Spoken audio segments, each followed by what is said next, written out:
Kip was building a nest for himself. Do you want some help? Asked Bird. I am very good at making nests. No thanks, Bird. Said Kip. I am sure I can build this nest myself. Kip worked on his nest.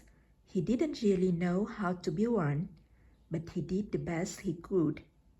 Soon the nest was finished. All done, Said Kip. Kip slowly climbed into the nest. He carefully sat down. Said Kip. This doesn't seem very... Smash! Swap! Cried Bird. Sorry, Bird. Said Kip. Why do you need a nest? Asked Bird. Don't you like your home? I love my home. Said Kip.